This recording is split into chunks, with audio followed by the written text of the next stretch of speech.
Okay, we're live now, apparently. Good. Hello, everyone. Welcome to the second session of the Collaborative Earth System Modeling in Canada focus. We have a series of talks here with Christian Seiler leading, and then a series of other talks, all focused on the general area of climate, carbon cycle, and biogeophysical interactions. Christian, please go ahead, and I will stop sharing and allow you to speak. So I will give you a warning at 10 minutes, and then that'll allow you to wrap up within 5 minutes for questions. Okay, great. Thank you. Can you see my screen okay? Yes. Wonderful. All right. So first of all, thank you very much, Paul and Clint, for organizing this wonderful session. It's really great to see all of this coming together and to form like a community with people who are working with CAN ESM outside of the government. So my talk here is about the land surface component of CAN ESM. So basically the classic model that Vivek presented in the previous session. And the title of my talk is Constraining Carbon Cycle Simulations Using Earth Observations and Machine Learning.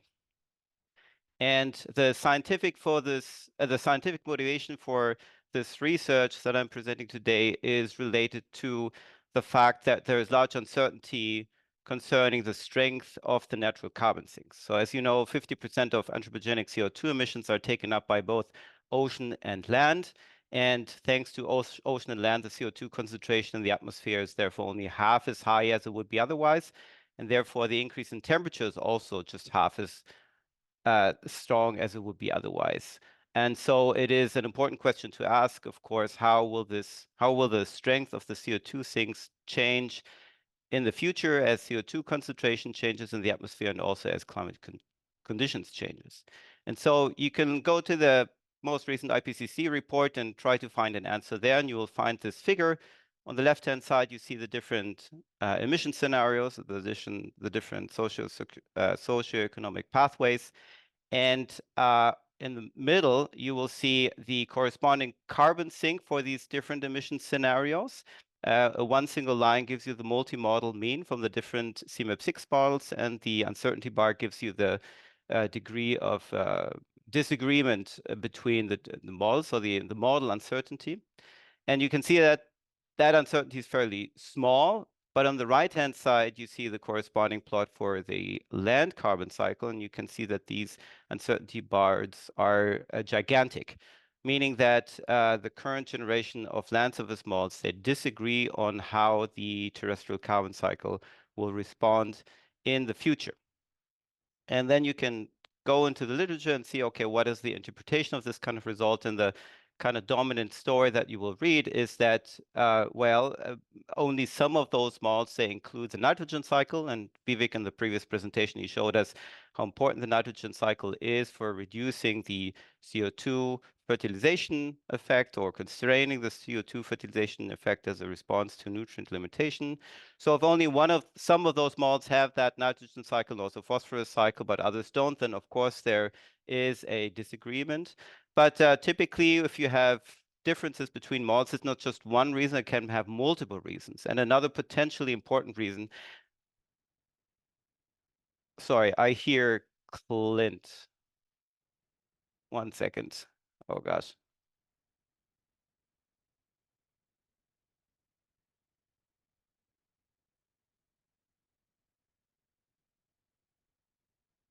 All right. Yeah. So That's just that's the video from the other session that you're looking at, I think. Yeah, let me just close that window. Okay. And then hopefully, okay. Yeah. Gosh, I'm sorry. No, that's okay. No worries. All right. Yeah, don't worry about the event, Moby. Just keep on with your presentation. Okay, good. Yeah, so you're still on slide 2, right? Yep, let me just make this here large. Yeah. Okay, good. All right. And so, yeah, so the other part of this is there are uncertainties with respect to the parameters. Land surface models have large amount of parameters. In the case of the CAN ESM land surface model, which is classic, we have about 100 different parameters.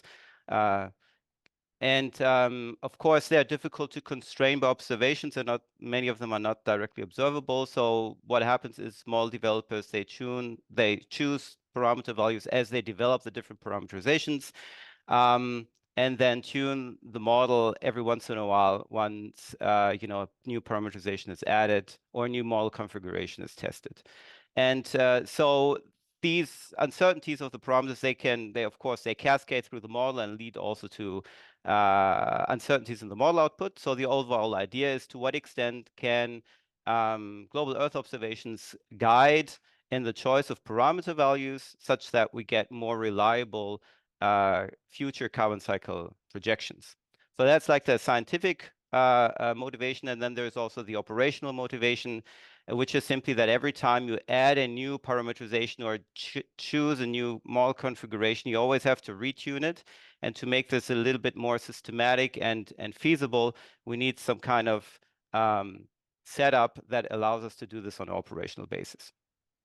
Okay, so in order to support this kind of effort, I've developed a new R package called Data Assimilation System, or DASY, that is basically a wrapper between classic and a genetic algorithm, a machine learning algorithm.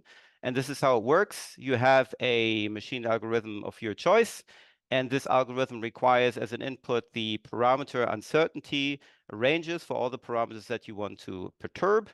And so you write those, the machine learning algorithm will select randomly a parameter value within this parameter uncertainty range and gives this as an input to your land surface model. So classic in our case, and together with other forcing data sets, such as climate data, you produce your model output. You then feed that into some kind of benchmarking software, which evaluates model performance against global Earth observations, and you get some kind of performance score. And then you feed this performance score back into the machine learning algorithm. So the machine learning algorithm can make a connection between a certain set of parameter values and a certain performance score. And then the whole thing starts again in an iterative sense until your performance doesn't improve any longer. So how exactly does that then work? You have a genetic algorithm tries to mimic biological evolution. So you have a population, which is basically a pool of parameter value sets. And so for each of those sets, you can calculate your fitness using your benchmarking tool. And then the genetic algorithm will select parents, in the sense that it will select parameter values that have performed better, or better performing parameter values have a higher chance of being selected. Let's put it that way. And then you have a process called crossover. So basically, there is an exchange of information between two different parents, and I'll explain in a second how exactly that works. And another way how to explore the parameter uncertainty space is, in addition to crossover, you also have a process called mutation, which you also have, of course, in biological evolution. And I'll explain this in a second as well. And then that leads to a new population that can then be used to be tested in your data assimilation process. So what exactly are crossover and mutation? I want to explain this a little bit because I find it so fascinating, basically. So imagine you have two parameter values, one is 0.3 and one is 0.8, that have performed pretty good. They have been selected. You can convert those decimal numbers into binary numbers, so it gives you these long strings here.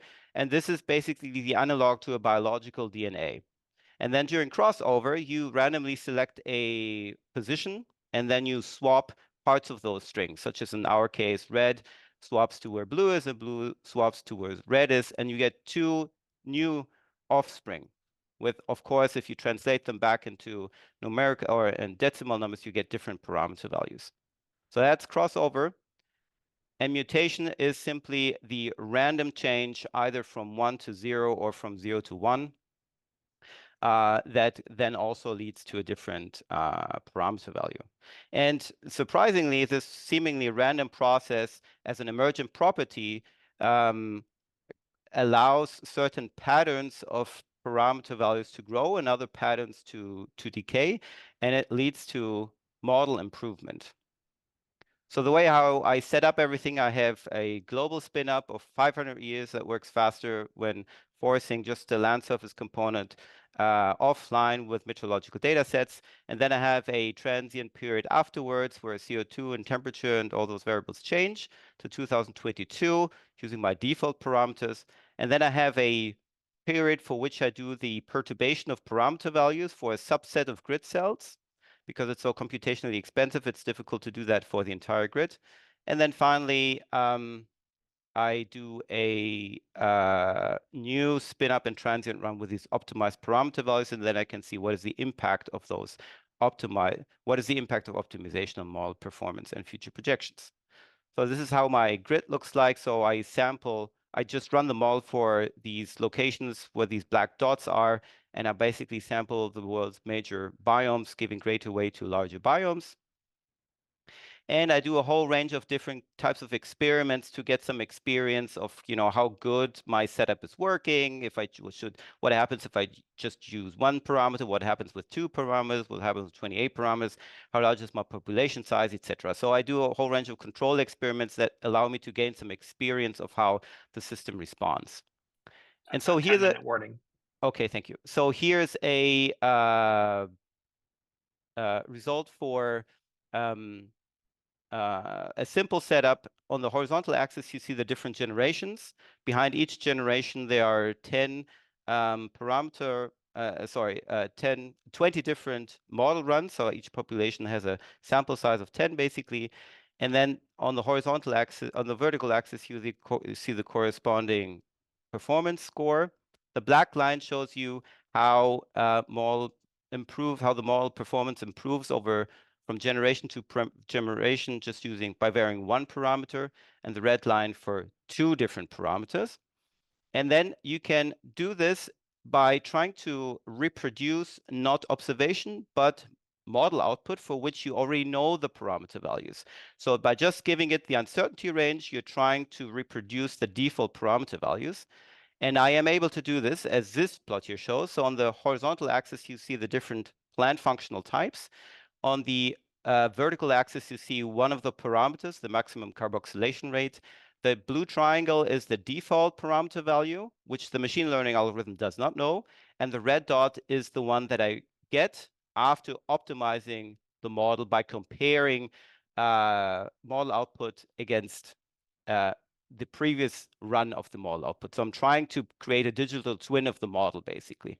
And you can see across these different PFTs, I am able to reproduce those parameter values reasonably well. There's only one example here for broadleaf deciduous cold PFTs where this is not working quite as good, but generally it works. And just to be clear, although it's just one parameter, it is de facto 9 different parameters because these parameters vary from PFT. So they vary among plant functional types. Okay, so now I roll out this system to in a way that I compare my model output not against the model itself, but against global Earth observations. I have 13 different global Earth observational data sets, and I first just perturb 2 parameters, which is the black line, and then I perturb 28 parameters, or de facto 165 parameters, which is the red line. And the blue line gives you the model performance if I just would have used the default parameter values. And you can see that after about 10 generations, I'm already as good as the model in its default configuration, and afterwards I'm getting better. So that's really, really encouraging. It takes about 1 week to do this kind of run, so it's also practically feasible. However, the overall performance is still very, very modest, and I'm still trying to figure out how I can really boost performance. And there are different ways how to do that. One obvious way is just to increase your number of grid cells. So I'm currently doing a run with 200 instead of 60 grid cells. And here on the right-hand side is a snapshot of the change of model performance that I've done this morning. So it's working pretty good. But another aspect would be to increase the optimization period from 10 years to 100 years, which may be important. And then, of course, there are a whole range of hyperparameters that I could vary. So for instance, changing the probability of mutation and crossover. So conclusions, this DAISY R package is capable of tuning model parameters across multiple variables and statistical metrics, and it can be employed on an operational basis for regular model tuning. And then more scientifically speaking, the next step would be is to figure out, okay, once I have my optimized parameter values, what would happen if I would plug them into KNESM and run a fully coupled emission-driven KNESM run and see what the impacts would be on the carbon cycle. And if you're interested in looking at the code here, the Git repositories. Okay, I think my time is up, and I thank you, and I'm happy to take any questions. Thanks, Christian. Really nice talk. Are there any? We have time for one quick question, just to keep on time. I looked in the Q&A, I didn't see any. So as you're developing this, this kind of a technical update as well as like a scientific update, do you see when it comes to like actually assessing a given set of parameters, is there a prospect of like a community benchmarks on this? This is becoming a big part of the machine learning discussion in climate modeling, is how to generate how to have benchmarks that like large groups, maybe some without subject matter expertise, can kind of compare their simulations to. Do you have a sense of that, like from what you've done so far? I don't know if the question is clear or not. Yeah, so for benchmarking model performance against global Earth Yeah. observations, you mean? Yeah. So I have Yeah. in the past work developed this Amber R package, which does exactly that. And Okay, so that thank you. comes Yeah. with a set of global Earth observations that is freely accessible through Zenodo that people can use to evaluate the models. Yeah. Okay, so is that being used by other groups then as well to assess? Well, I'd like to think that, but I'm not sure if that made really a success outside of Canada. I think within Canada, there are a number of people that like really within the classic core group that's done, both inside the government and outside. But I don't think internationally, because it is customized to classic. And I mean, there are other benchmarking tools out there with large teams of people who, make things work for all models, regardless of how they design their netcdf files, right? I see. Well, that's an interesting topic for thinking about in the future. Good. Yep. All right. Thanks very much. Okay, so let's move on. The next is Claude-Michel, who's going to talk about upgrading the representation of soil carbon processes in the UVic Earth System climate model. Please go ahead. Share your screen.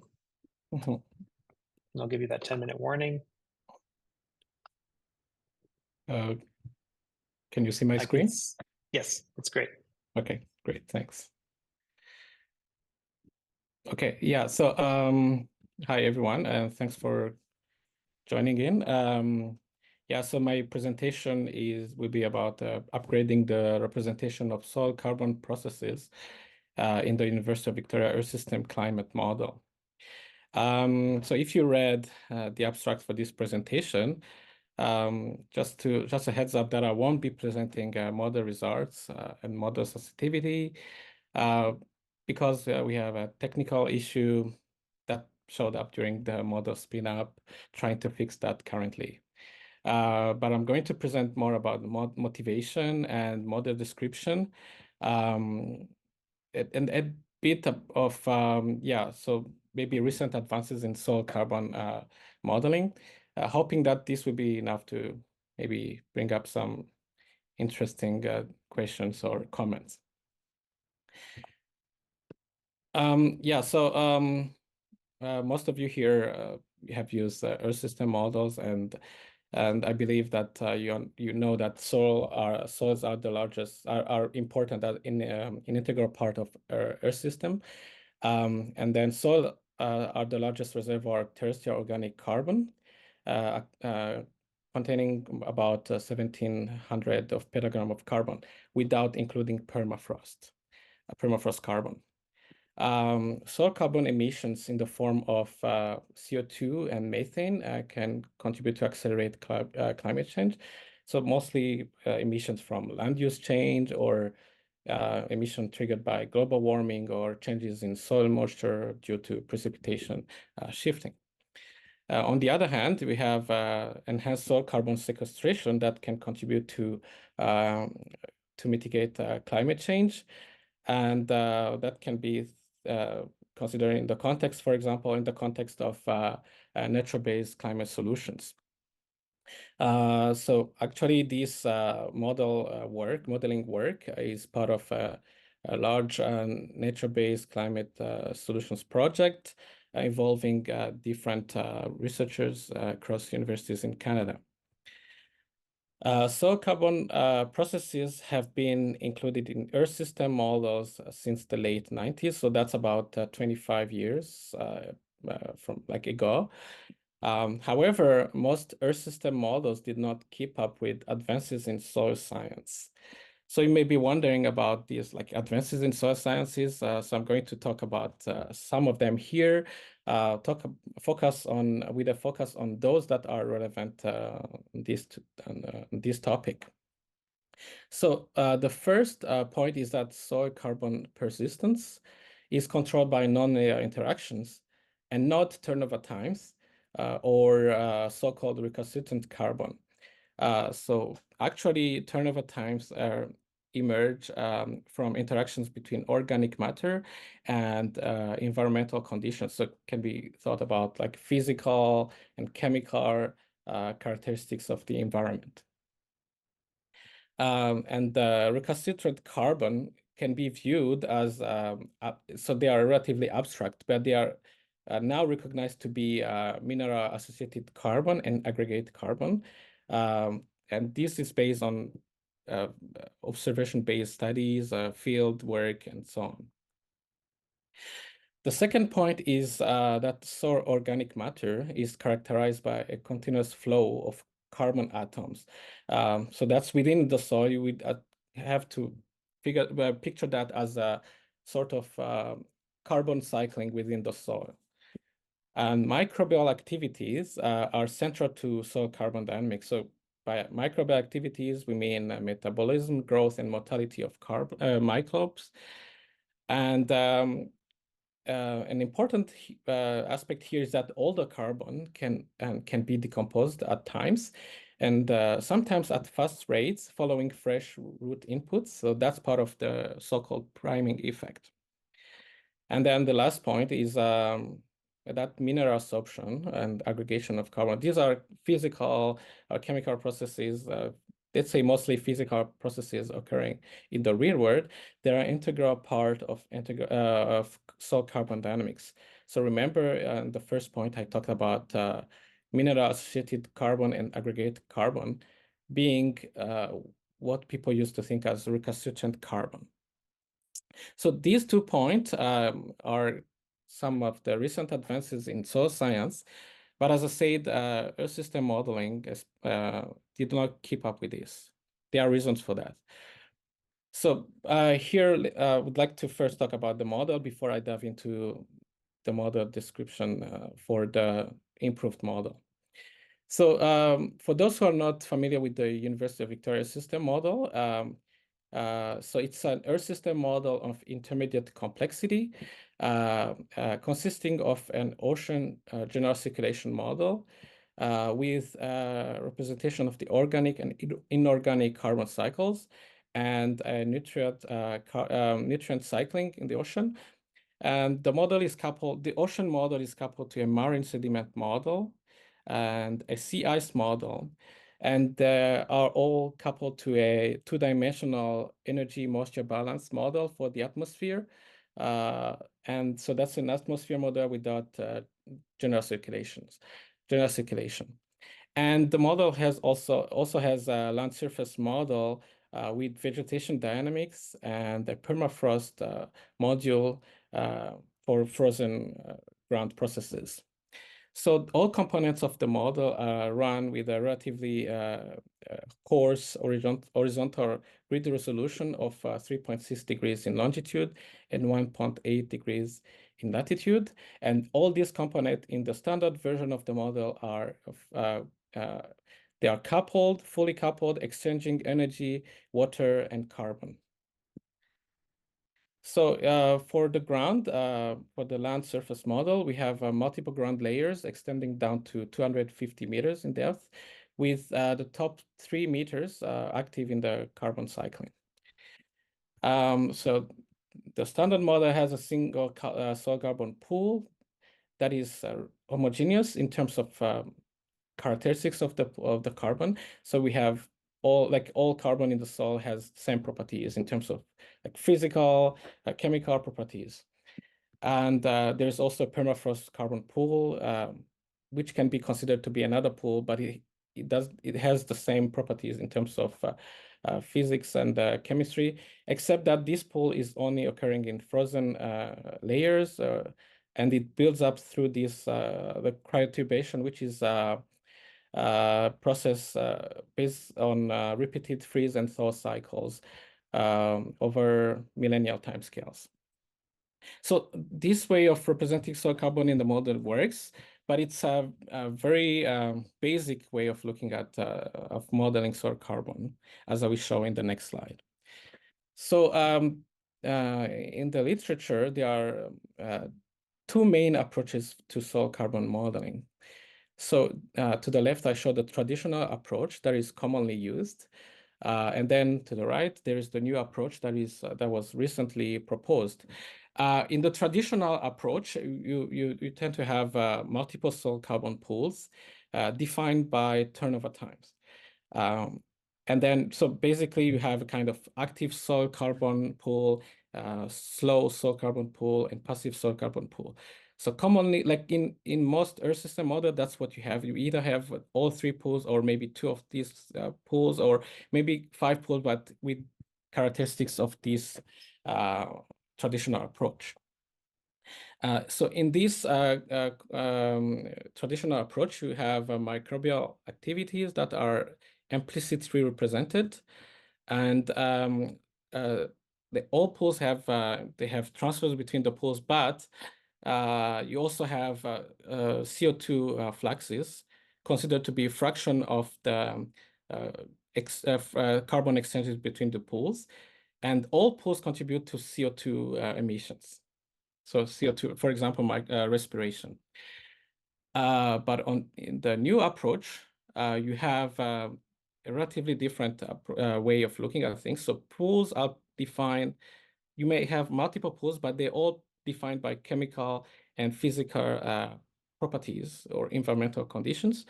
And the microbial representation or processes are relatively explicit and central to the modeling approach. And should note that in this concept, recently proposed concept, only the microbial pool will contribute to CO2 respiration. So that's very key in this, for example, in studies of natural-based, like soil carbon sequestration, because you have pools that are just there to store carbon and maybe have a carbon being recycled within the soil, but not all being contributing to soil carbon restoration. So you have 10 minutes. We're at the 10-minute warning there.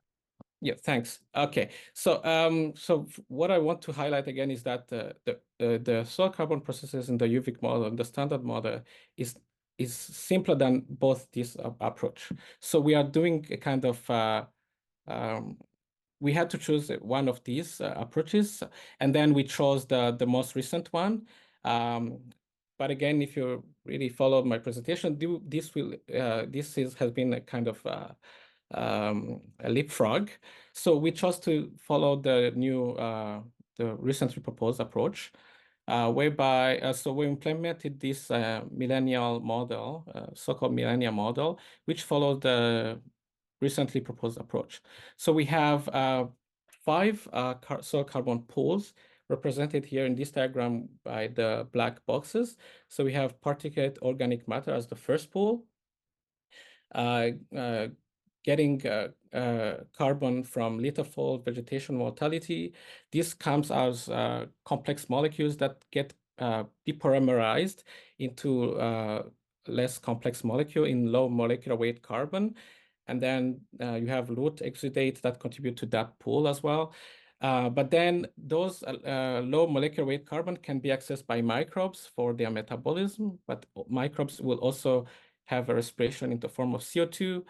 And but then through microbial mortality, you have a flux going from microbes to the low molecular weight carbon, but also to a new pool called millennial associated organic matter that is mostly getting from its carbon from so-called sorption processes between like low molecular weight carbon and mineral associated carbon.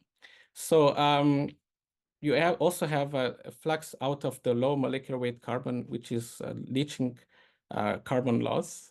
And then the molecular associated organic matter also has contribute to fluxes.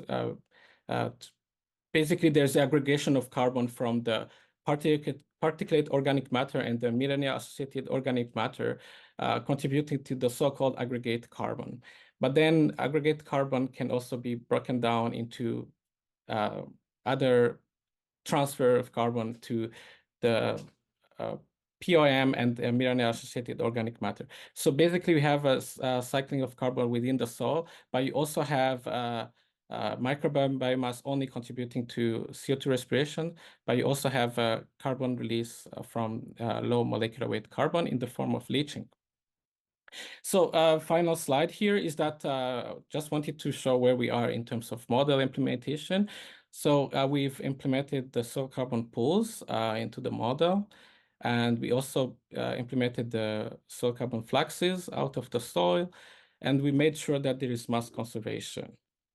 In terms of next step, we are currently at the model spin-up. Basically, we were supposed to be done with this, but we encountered a technical issue, trying to fix that now. But then when we are done with that, we do a model tuning, model validation, and sensitivity to poorly constrained parameters. So something I didn't mention is that since we have 5 pools, all exchanging carbon, we have about 30 parameters. That's a lot. And some of which are well constrained, but some of which are not well constrained. So we do a model sensitivity to poorly constrained parameters. So yeah, these are the references. Thank you for your time and being here. Okay, thank you, Claude-Michel. In interest of time, I'd like to. I have a question. I've just added myself in the chat in the Q&A, which I'd like you to answer if you could have some time just there. But I'd like to move on and go to the next speaker, who is Pierre Etienne. And if you could share your screen, and I'll start you off at the on a timer. So I'll give you a warning after 10 minutes. Can you see the screen? Yeah. Things good? Yes. Okay. All right, I'll get started. Yes, go ahead. All right, so today I'll be talking about the climate system drivers of the non-local biogeophysical effects of reforestation. We know that reforestation is a prominent nature-based climate solution due to its carbon sequestration potential. However, there's been many studies that have shown that reforestation also alters the biogeophysical properties and processes at the land surface. For example, it leads to a decrease in surface albedo, which reduces the reflected sunlight and increases the energy absorbed at the surface. It can also increase surface roughness and aerodynamic conductance, which then facilitates the transmission of heat between the ground and the atmosphere and leads to an increase in the sensible heat flux. And it can also impact the evapotranspiration rates. So all those processes can then change the surface energy balance and then have an impact on temperature. As mentioned, the biogeophysical effects can alter the land surface temperature and surface air temperature, and it can do so at the area of reforestation, then that will be called the local effects, but also at distant locations away from the area of reforestations, and that will be called non-local effects. And those biogeophysical effects can then offset the cooling that results from land carbon sequestration. However, the magnitude and the drivers of those biogeophysical effects, particularly the non-local effects, are not fully certain, and there's some large discrepancies across models as well. Which brings us to our research question: what are the non-local biogeophysical effects of reforestation on land surface temperature and surface air temperature? and what are the climate system drivers of these non-local effects. To answer this question, we've used the University of Victoria Earth System Climate Model, which is an Earth system model of intermediate complexity. Claude-Michel just went over the description of this model, so I won't go into very much detail over this. I will just state that it has just some of the key components: 3D ocean general circulation model that is coupled with a very simplified moisture and energy balance atmospheric model, a sea ice thermodynamic model, and a land surface scheme with a dynamic vegetation model. In terms of the simulation protocol, we started with a natural state simulation that has pre-industrial land use cover and pre-industrial CO2 concentration, and that is at equilibrium. And then we deforested the whole globe and let that run for about 1500 years to give temperature a chance to stabilize. And then we performed 2 reforestation simulations, one with a dynamic ocean and one with prescribed sea surface temperature. And that is to be able to evaluate the impact of ocean dynamics on the biogeophysical effects. The prescribed sea surface temperature came from the end of the deforestation simulation, and they were kept constant throughout the reforestation simulation, but did include seasonality as well. And the reforestation simulations use a checkerboard approach, which is meant to be able to separate the local from the non-local effects. And it consists in alternating reforested and non-reforested grid cells on land that are subject to reforestation. All simulations were ran for 1500 years, keeping CO2 concentration and other forcings constant at pre-industrial level to really isolate the impact of biogeophysical effects and not have the impact of the biogeochemical effects of carbon sequestration. So as I mentioned, the checkerboard approach is a way to be able to separate the local from the non-local effects. And we can do so by looking at the change in land surface temperature and surface air temperature between the reforestation simulations and the fully deforested initial state over the different grid cells. So over the non-reforested grid cells, started in white here on the checkerboard, all the change in temperature that we're seeing can be attributed to non-local effects. Whereas over the reforested grid cells in green here on the checkerboard, the change in temperature has to be split between local and non-local effects, since both can contribute to those changes. So to be able to split the local from non-local effects in the reforested grid cells, we first start by spatially interpolating the non-local effects between 2 non-reforested grid cells, and then gives us an estimate of the non-local effects in the reforested grid cells that is in between those 2 non-reforested grid cells. And we can repeat this process for the for the whole checkerboard, and that gives us a global map of the non-local effects. And then over each reforested grid cells, we can calculate the local effects as the total effects, which is the total change in temperature, minus the non-local effects that we've just previously estimated. And we can again repeat that process over all the reforested grid cells, and that gives us kind of a global map of the local effects. And now we have the total change in temperature, which is split between the non-local change and the local change. And then to be able to determine the drivers of those local and non-local effects, we perform a surface energy balance decomposition. So let's look at some results. We will start with land surface temperature, and I will show the biogeophysical effects of reforestation after 1500 years. So that's the comparison between the reforestation simulations and the fully deforested initial state. Starting with the dynamic ocean simulation, we can see that the biogeophysical effects lead to a warming at high latitudes and a slight cooling in the tropics. And that is made up of the non-local warming that is global, more pronounced at high latitude, and which is offset by a local cooling that is a bit more pronounced in the tropics. If we compare this with the prescribed sea surface temperature simulation, we can see that in that simulation, we see more of a cooling globally, except in a few regions that have a warming.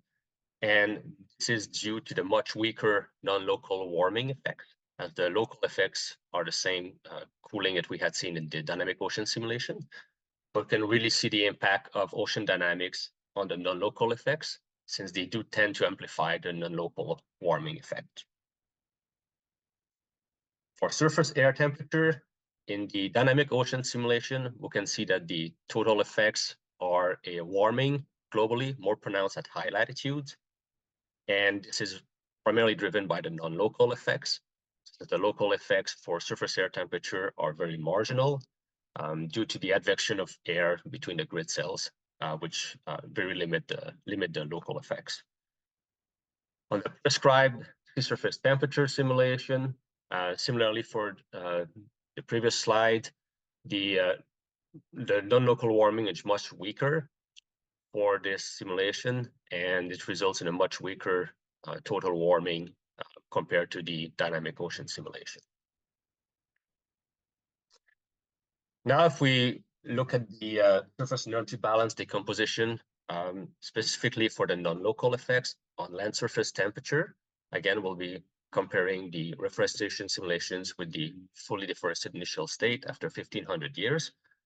First of all, the black line here shows the total temperature increase for both simulations.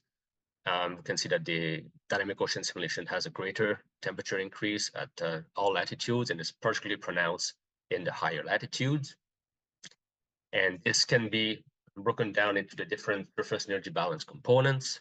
And the main driver is the incoming long wave, which is in red here in the simulation.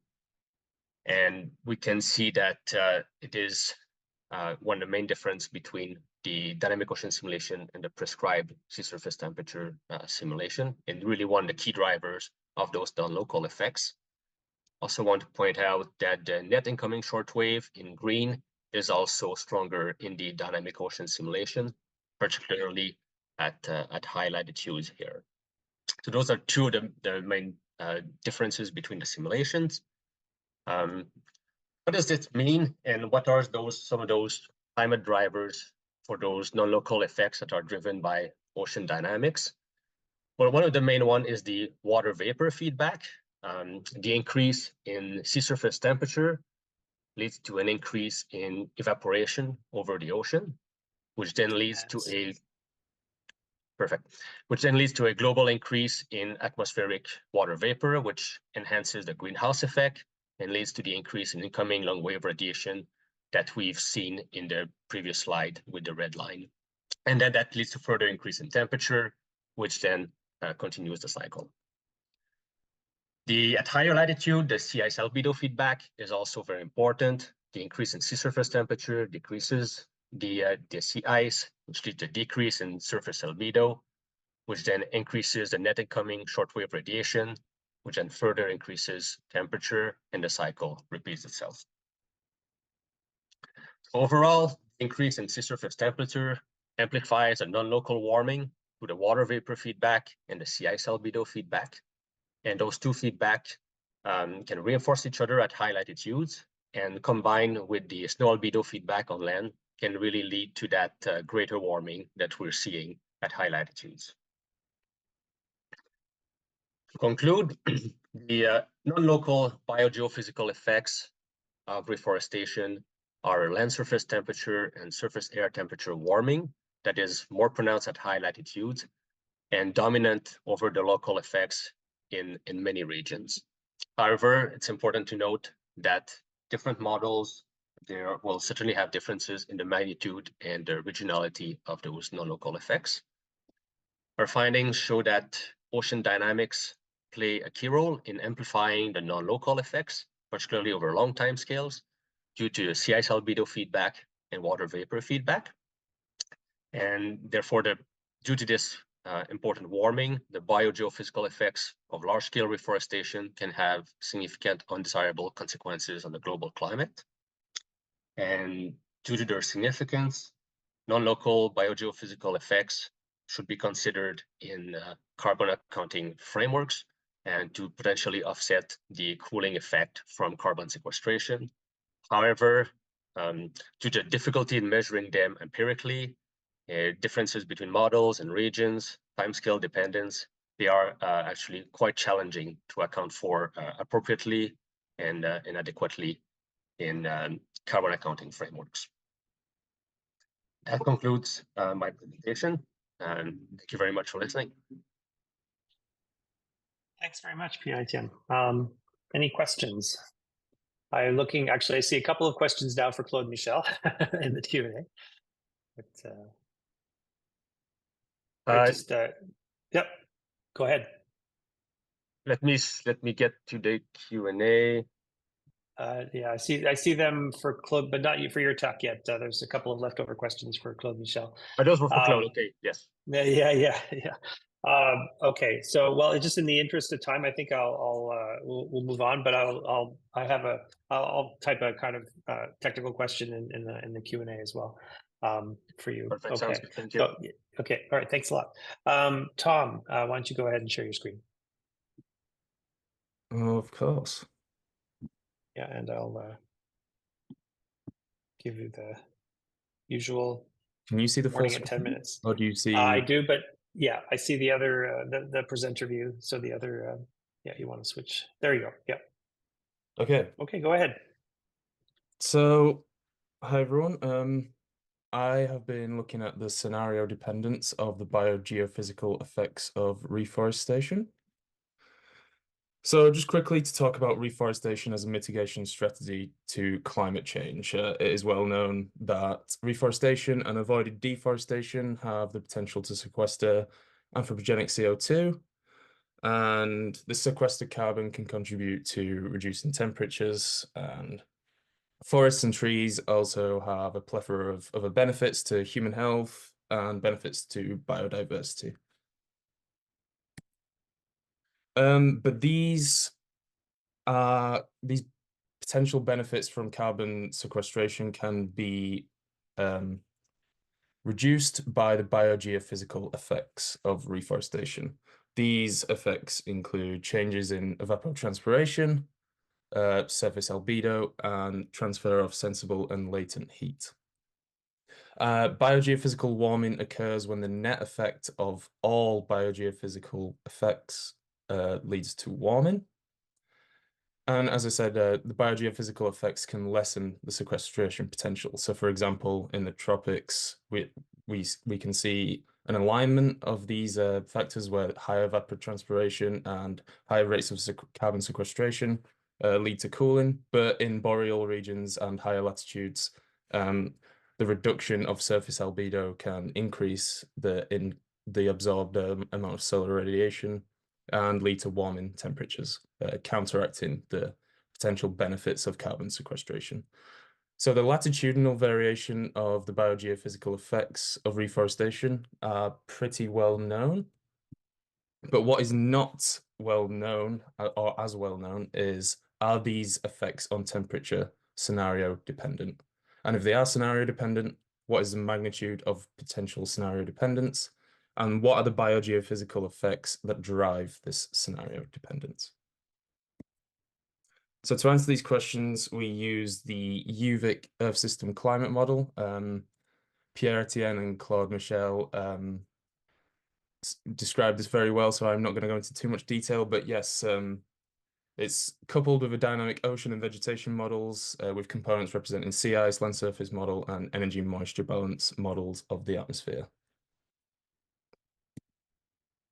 So the experimental design to answer these research questions, we looked at 3 shared socioeconomic pathways: SSP 1.9, which represents a high mitigation climate scenario, a climate pathway, sorry.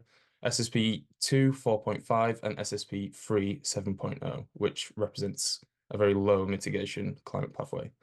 So we run 3 CO2 emission-driven baseline simulations with the land cover constant at SSP 1.9 2020 levels, and you can see on the right-hand side, this is what the distribution of needle leaf and broadleaf trees look like throughout these baseline simulations.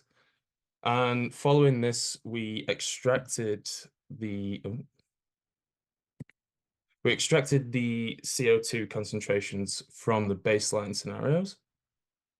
So as you can see, we have low CO2 in SSP 1.9, and a very high CO2 scenario in SSP 7.0.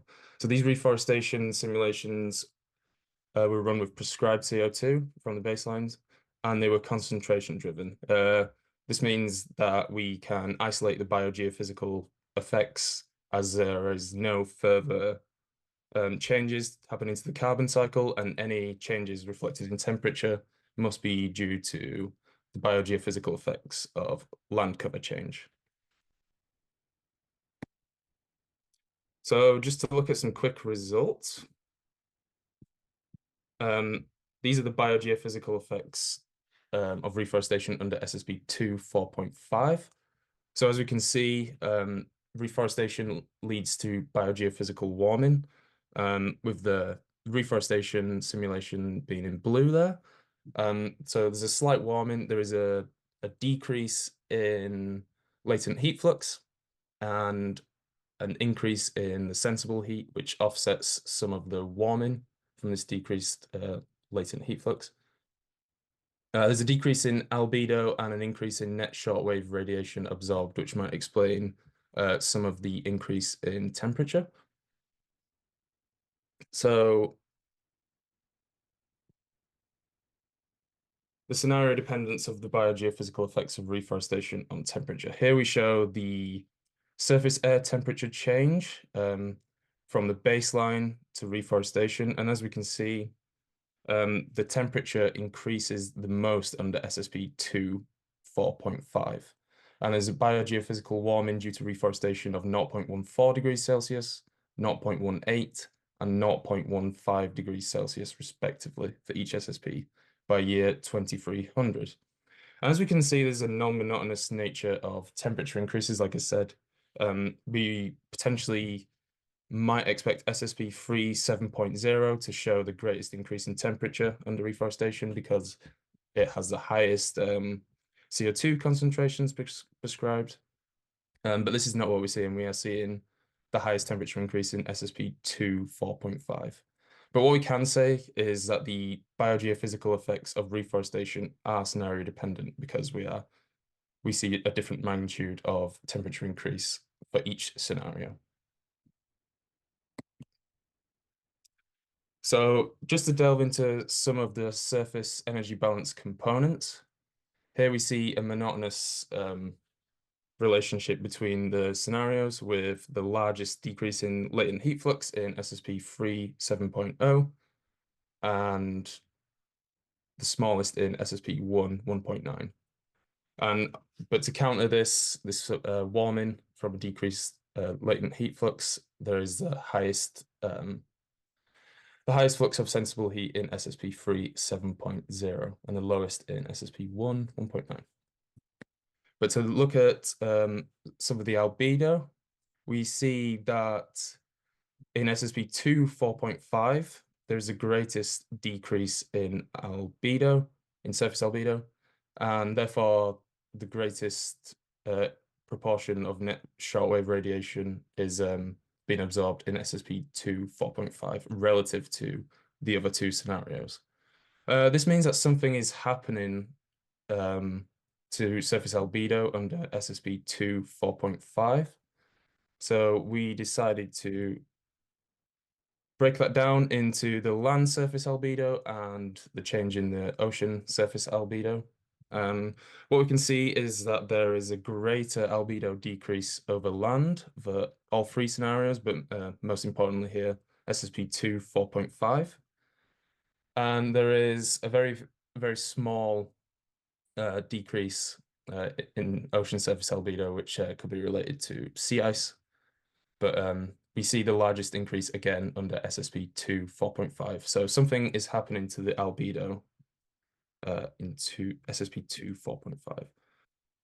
So here we show the difference between the baseline and the reforestation simulations in 2100 and 2300. So just to talk about the reforestation simulations a little bit more, it's global reforestation where all of the agricultural land was set to 0. The fraction of the grid cells which were agricultural was set to 0, and then they were all reforested. So by 2100, we see high proportions of tropical reforestation, and then the needle leaf trees in the north take a little bit longer to grow, and they sort of are reflected in 2300.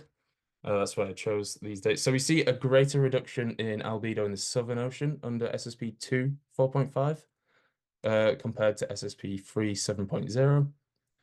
Most of the albedo reduction occurs on land, as we can see in North America, Western Europe, the tropics, and some areas of Siberia and like Russia in SSP2 4.5. So there is a small sea ice feedback present, a larger sea ice feedback present in SSP2 4.5. As we see in SSP3 7.0, there is not much of a reduction in the albedo in the Southern Ocean around Antarctica. And this is mainly because under this high emission scenario that we see in high temperature scenario, a lot of the sea ice is gone. So if the sea ice is gone, we don't see this albedo effect present. So SSP2 4.5, we do see this feedback present. There's also, yeah, a small snow albedo feedback in boreal Russia, which we don't see in SSP3 7.0. So to show the biogeophysical effects of reforestation on temperature, we did the same. We compared the same years. And as we can see across the globe under both scenarios, Sorry to interrupt. It's you're at 11 minutes actually now. Okay. We get warming across the globe due to reforestation. The sea ice albedo feedback and a decrease in land albedo under SSP2 4.5 contribute to this warming, and a stronger biogeophysical warming in the Southern Ocean and Antarctica under SSP2 4.5 contribute to a greater temperature increase in SSP2 4.5. To summarize, there's a temperature increase for SSP1 1.9, SSP2 4.5, and SSP3 7.0 at the end of the 21st century of 0.07, 0.08 degrees C, and 0.08 degrees C. So there's small scenario dependence at the end of the 21st century, but the scenario dependence increases as we move into 2300 with a warming due to reforestation of 0.14 degrees C, 0.18 and 0.15 degrees C, respectively. SSP2 4.5 has a greater decrease in surface albedo compared with SSP3 7.0, which has a smaller sea ice and snow albedo effect. The strongest decrease in surface albedo occurs over land, and this change in albedo is reflected in temperature, where we observe the highest biogeophysical warming due to reforestation under SSP2 4.5. So there is small scenario dependence, but whether this scenario dependence increases over time is something we need to look into. And maybe if we can use CAN ESM, for example, with greater resolution in the atmosphere, maybe this might change the results. But at the moment, we see scenario dependence of the biogeophysical effects of reforestation. And what these results tell us is that we cannot solely rely on reforestation as a mitigation method to reducing temperatures, as we show that the biogeophysical effects can dampen the positive sequestration benefits. Thank you very much.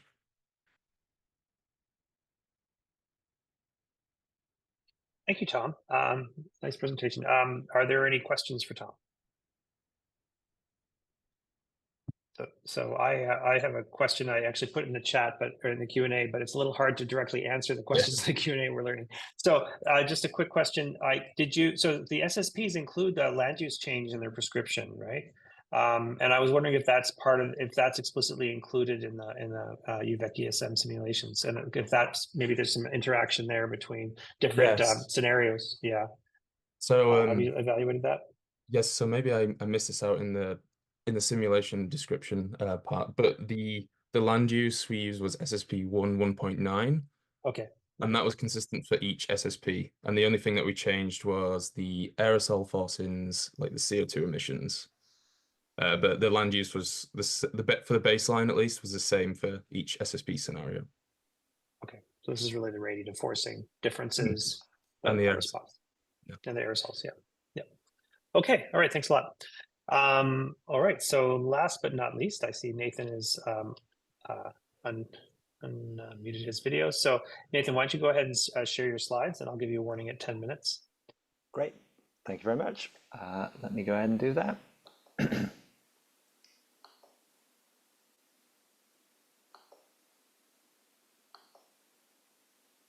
Okay, hopefully everyone can see my screen. Yeah, so thanks. Is that good? Yes, that's good. Good. Okay, I'll go ahead. So yeah, I'm going to be talking about accounting for carbon cycle feedbacks when attributing global warming to emissions. And this is work that I've done with Vivek Arora, also in CCCMA with me. And I should say this is work in progress. We just looked at these results pretty recently. So yeah, it's good to have this opportunity to share them and to get your feedback. Okay, so by way of introduction, the question that we're looking at here is how do carbon climate feedbacks influence the climate response to non-CO2 forcings? And one motivation for this was that in the last IPCC assessment, there's this figure was included in the summary for policymakers, figure SPM2, shown on this slide. The left panel shows the observed warming. The center panel shows attribution to changes in concentrations, for example, changes in concentrations of well-mixed greenhouse gases. And the right panel shows attribution to emissions. So how much did emissions of carbon dioxide change global mean temperature? How much did emissions of methane change global mean temperature, and so on.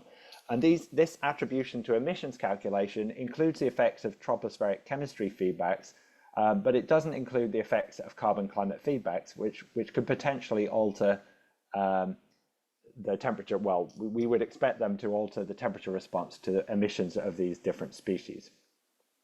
So that's part of the motivation. Also, another area where carbon climate feedbacks come in for non-CO2 species is in the calculation of global warming potential metrics. Global warming potentials, of course, are the metrics that are used to kind of translate between emissions of different greenhouse gases. They're used in emissions trading, carbon accounting. They're pretty widely used in policy. So again, the question is, how do carbon climate feedbacks affect the response to non-CO2 forcings? Okay, so for this experiment, we used CANI-SM5, actually CANI-SM 5.0, which is the version of the model that was used in CMIP6. And as I said, we're using the interactive we're running these simulations with interactive CO2. And the specific combinations of forcings that we were looking at were fossil CO2 emissions only, so from fossil fuels and cement production, then land use changes only, then non-CO2 greenhouse gas concentration changes only. So of course, yeah, so we're prescribing concentrations of other greenhouse gases, and then we can see how CO2 responds. Aerosol and aerosol precursor changes only, and all forcings together. And in this presentation, I'll just be showing the ensemble mean responses. So before I look at the individual simulations, I thought I would show the historical all forcing simulation, historical free CO2 simulation. This is an existing simulation, actually. This was part of C4MIP. But in the panel on the left, the purple line is the CO2 prescribed in the prescribed concentration simulation. So if you like, it's observed CO2 changes over the last 150 or so years.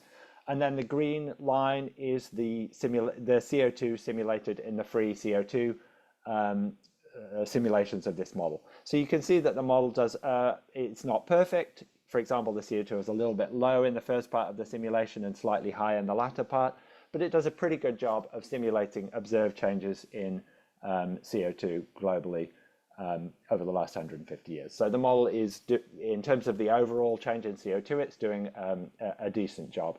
The right panel shows just the global mean temperature response in these two simulations. And because the CO2 concentration was similar, the global mean temperature changes are also similar, as we would expect. Okay, so what do the results of the simulations look like in terms of the CO2 concentration? So that's just global CO2 concentration on the left, and on the right is the global mean temperature. Okay, so there's quite a bit here, so I'll take you through these kind of one simulation at a time. So if we look on the left, the kind of darker green, kind of muddy green color there is the all forcings historical simulation. I've shown you that already. That's the CO2 change that, as I said, matches observations quite well. So what were the drivers? What were the main drivers of that increase in CO2? Well, number one, as you would expect, CO2 emissions, fossil CO2 emissions, and the CO2 concentration in those simulations is shown in this more intense green. Those, of course, explain the biggest contribution to the increase in CO2, but they don't explain the whole thing, and that it will make sense to people in this session based on the other talks that we've heard. Of course, land use change has also emitted CO2 over the historical period. So if we look at the brown simulation, that's showing the increase in CO2 in the land use change only simulations. And of course, this is a model with an interactive land carbon cycle. So land use change emissions are not directly prescribed, but the land use change itself is prescribed, and then the model simulates the increase of the CO2 emissions from that and the increase in atmospheric CO2 from that. And you can see that the land use change is explaining, well, it's causing a substantial increase in atmospheric CO2, as we would expect. Okay, so those all make sense. In terms of the other simulations, the other greenhouse gas simulations, the simulation with other greenhouse gas increases, that's shown in the dark blue down here. And surprisingly, at least surprisingly to me, this simulated only a very small change in atmospheric CO2. So we might expect, well, a positive carbon climate feedback would suggest that warming would drive an increase in atmospheric CO2. If we look over on the right, you can see that the simulations with other greenhouse gases had almost a degree of warming, but the change in atmospheric CO2 was actually very small in these simulations. Also, the aerosol-only simulations, that's the kind of gray-blue color here, they also showed a very small change in atmospheric CO2, actually a slight increase, whereas I at least was expecting a decrease. These simulations have a strong cooling of, again, about a degree. This model has quite a high climate sensitivity, as many of you probably know. And so despite that strong cooling, the aerosol-only simulations simulate not much change in atmospheric CO2, actually a slight decrease. So I'll unpack that a little bit more in the next slide. But if we turn our attention now to the figure on the right, this is showing the temperature response to these individual sets of forcings. And maybe these are all things you would expect already, but I'll just take you through them. So the historical warming is shown in this this dark green color. The model warms quite strongly, as has been shown, in other studies. What are the main contributions to that warming? Well, the CO2 in the intense green does, of course, simulate quite a strong warming. But interestingly, and maybe you knew this already, but the non-CO2 greenhouse gases simulate actually slightly more warming, drive slightly more warming in this model. This is actually consistent with what you would expect if you look at the estimates of forcing changes and the temperature responses in the AR6. The CO2 and the non-CO2 greenhouse gases contributed a similar amount of forcing increase. But, you know, it is maybe, well, perhaps it is surprising to you. If we look now at the land use change, this ties in quite well with the previous talk. So, of course, as shown on the left, the land use change is driving an increase in CO2. But if you look on the right, the change in global mean temperature is actually pretty close to zero in this simulation. And again, because you've just watched the previous talk, you'll know the reason for that. So the increase in CO2, of course, would drive a warming, but at the same time, we've got biogeophysical responses to land use change, including changes in albedo, as we just heard about. And so, well, we haven't unpacked it in this model yet, but I think that's almost certainly what's going on is that the changes in albedo are driving a cooling from historical land use changes, from cutting down forests at high latitudes, and that forest then in the winter at least is replaced by snow, which increases the albedo. So that's a cooling effect that's tended to counteract the warming effect of the increase in CO2. So in this model, at least, land use change seems to have approximately a net zero. It gives a net zero temperature response over the historical period. As I already mentioned, the aerosols cause a strong cooling. Okay, so this next slide unpacks a little bit the contributions to those changes in CO2. So the figure on the left is showing cumulative ocean atmosphere CO2 flux. The figure on the right is showing cumulative atmosphere land CO2 flux. So let's start with the atmosphere ocean CO2 flux. So the green here is a historical. We're seeing, of course, a big uptake in by the ocean of CO2 in the historical simulation, driven by the increase in atmospheric CO2. Of course, we can see. Nathan, sorry to interrupt. It's you have 4 minutes left. Okay, you can see that is. Well, you can see there's ocean uptake of CO2 in the CO2 only and the land use change only simulations, of course, driven by the increase in atmospheric CO2. In terms of the other greenhouse gas simulation, we see a slight release of CO2 from the ocean, which is consistent with a positive carbon climate feedback. It seems to be, on the smaller side compared to what I would have expected, at least, and it also seems small on the small side compared to UVic's paper looking at carbon climate feedbacks in the 4 times CO2 experiment. That might be just because it's not at equilibrium. But anyway, so there is a small release of CO2 from the ocean due to the warming in the other greenhouse gas experiment. And there is an uptake in CO2 in the aerosol experiment, which again is what we would expect from a positive carbon climate feedback in response to the cooling driven by the aerosols. On the right is the land response. We can see an increase in land carbon in the CO2 driven simulation, as we would expect from fertilization of the land biosphere by the increase in CO2. In the land use change experiment, of course, we see a decrease in carbon, and that's just because, as I said, in this model, in this simulation, forests are being cleared and so on. And so that's reducing the land carbon. It's a flux of carbon from the land to the atmosphere. If we look in the historical simulation, the muddy green color, those combine to give initially a decrease in carbon driven by the land use change, but then that turns over into an increasing trend in atmosphere land flux in the last 30, 40 years, as the uptake of the land by the CO2 fertilization effect tends to win out. And that's consistent with the IPCC AR6. Slightly more surprising, at least to me, was that there's almost no land carbon change in response to the about 1 degree warming in response to the other greenhouse gases, although this model does have a fairly weak land carbon contributions of the carbon climate feedback. In response to aerosols, we're getting a decrease in land carbon. There's various things going on here. We get, as I already said, a strong cooling in response to aerosols, but we also get a reduction in light that reaching the ground, in shortwave light reaching the ground, which is going to reduce photosynthesis. And it's probably that effect which is kind of winning out here and giving a decrease in land carbon in response to aerosols. There is another effect, which is an increase in diffuse light, which would be, other studies have shown that tends to increase the land carbon uptake. That process isn't included in CANI-SM5, so that is something that we wouldn't capture in these simulations. Okay, conclusions.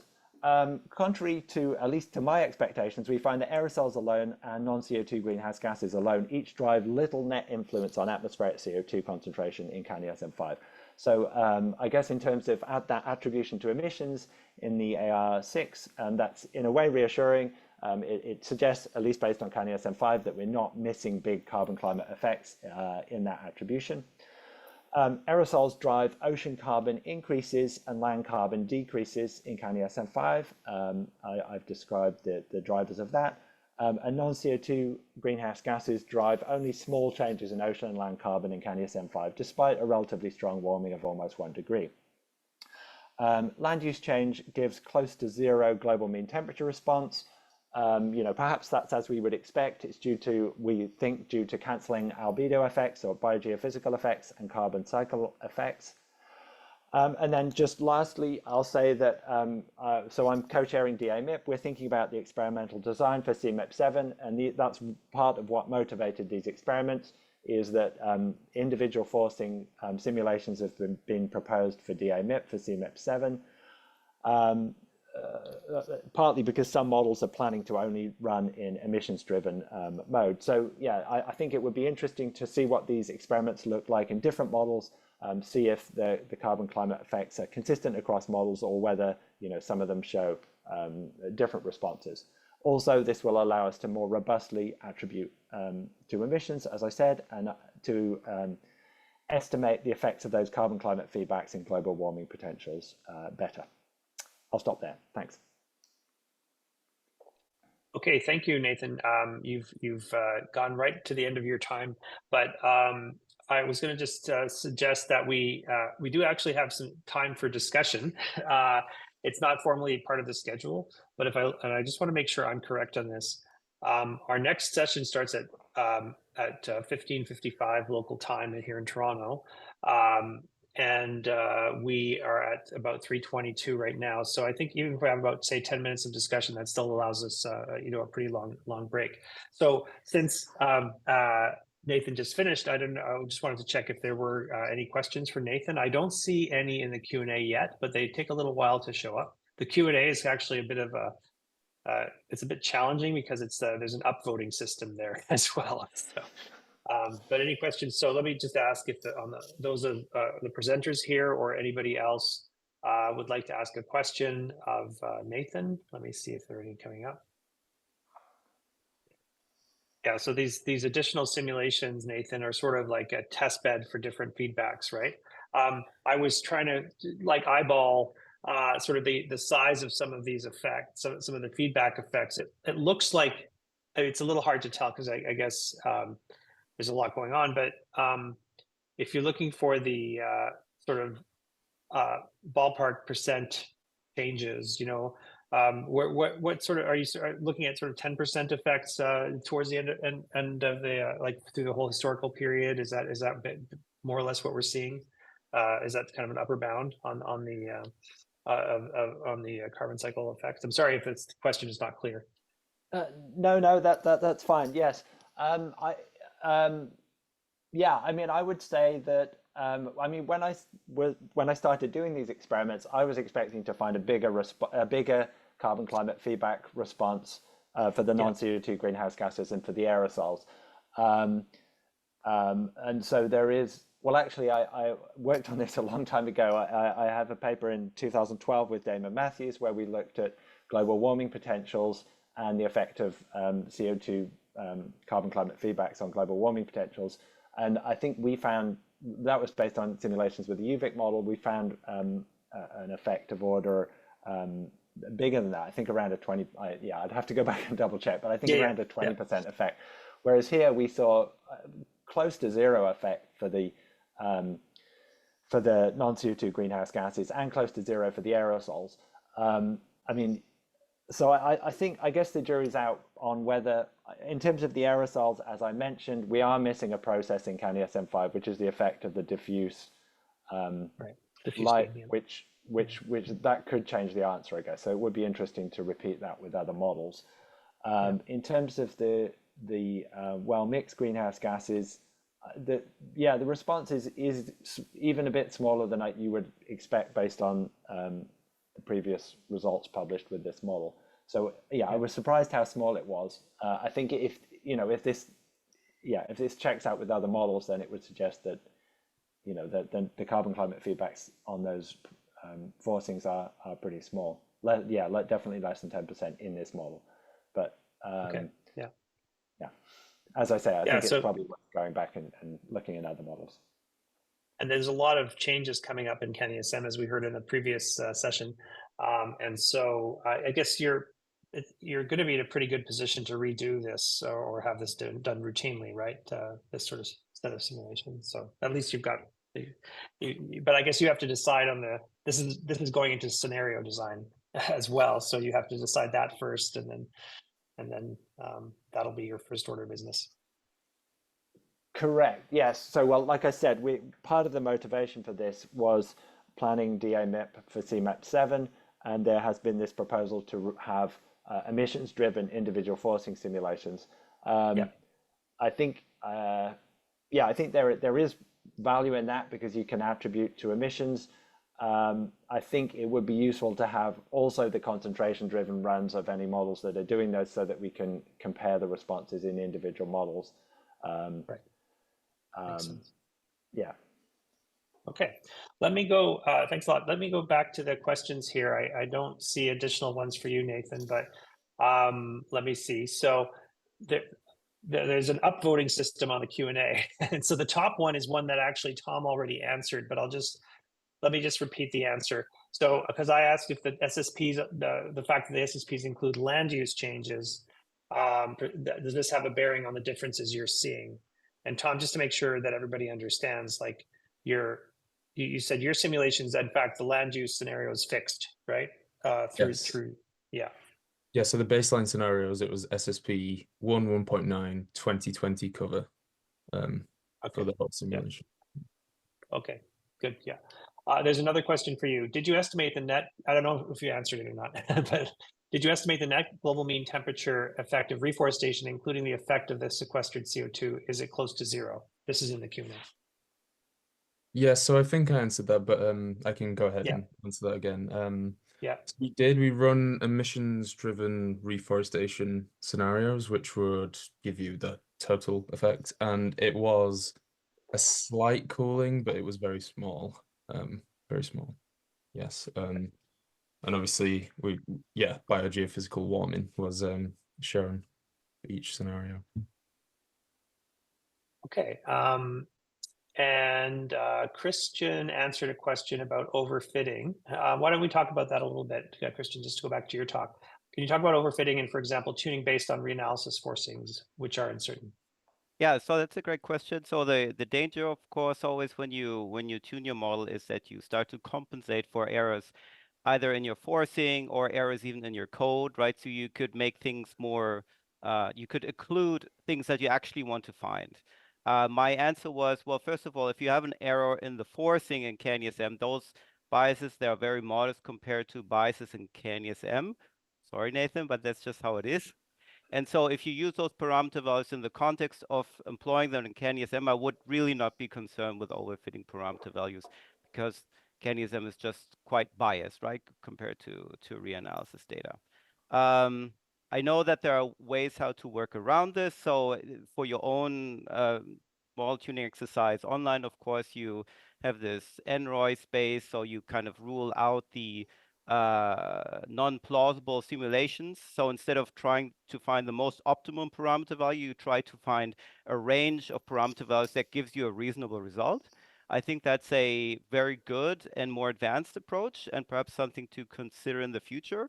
But for now, I just really want to try if I can if I can improve the model, right, regardless of overfitting or not. Great. Okay, thanks. I asked Claude-Michel about what I was trying to ask him. It perhaps didn't come out clearly. Is this the proposed ways to evaluate the performance? And I was against, Earth system observations, or other metrics, I guess, as well, scientific validity.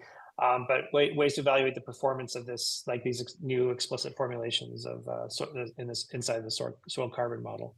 And I think you answered, but it's kind of hard to track where your answer came into my question. Yeah, so our main plan for the model evaluation would be to see how our new model version will perform in terms of presenting the total soil carbon at different scale. Could be a regional, a global scale, but it would be challenging to do validation for each individual pool, because well, the pools are supposed to be measurable, but there is no enough observation for that. Yeah, especially a large scale or regional large scale. So we hope, I mean, the plan is to see, the expectation is that the total carbon pool, the all pools together, will contribute to form the total organic carbon pool that can be compared to existing observation for the total soil organic carbon. Okay. All right. Thank you. Let's see. Then, so this is a question of clarity for both Pierre and Tom. When you refer to reforestation, are you referring to the replanting after harvesting, or do you mean the additional planting of trees outside of forest harvesting, i.e. afforestation? I think yeah, went through that in the chat as well. When I started the initial simulation, we deforested the whole globe. So we basically started with simulation that had no trees growing, and then we just let the trees grow naturally wherever the location that they actually grow in, based on the dynamic vegetation model. So it can, in a way, combine both reforestation and afforestation. Okay, right. In this sort of idealized setting, it's in this idealized setting, in the sense for the idea of the biogeophysical effects. But yeah, exactly. Yeah, kind of a big hammer on a system, but yeah. Okay, and well, I guess I had a question too about just this went to you, Tom, but it was about just the nature of the local feedbacks, because you have the ones I understand are albedo feedback related to contrast between the forested. I said Tom, but I was actually thinking Pierre Etienne, but it's both of you. The albedo contrast that changes as you add or remove forest. And then there's also the evapotranspiration, which has an effect on temperature. So, but in the net, it seemed to be the local. Those are both. I think of those as both local effects, right? But your net effect was a cooling, right? The local effect was a cooling. For the local effects, it was a cooling. That's correct. And when we did the surface energy balance decomposition, we found that the sensible heat flux was actually one of the main driver of that local cooling, particularly in the tropics. And then so that offset kind of that albedo kind of warming effect. So that was definitely a much stronger effect. But then overall, as I mentioned, that the non-local effects of that warming that's coming through, particularly at high latitude, was much more dominant compared to the local effects. Right. Okay. Thank you. Yeah. Yeah, which is a humbling message, right?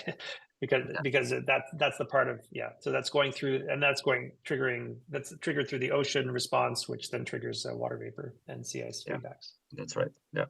Okay, let's see. There's a lot of these are answers to questions.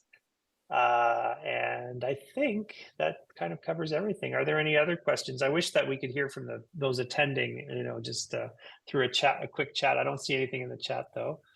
So I think we're all set. So with that, why don't we wrap up? The third session in our focus here on Earth system modeling in Canada will start at 5 minutes to the hour. So that's 15:55 local time.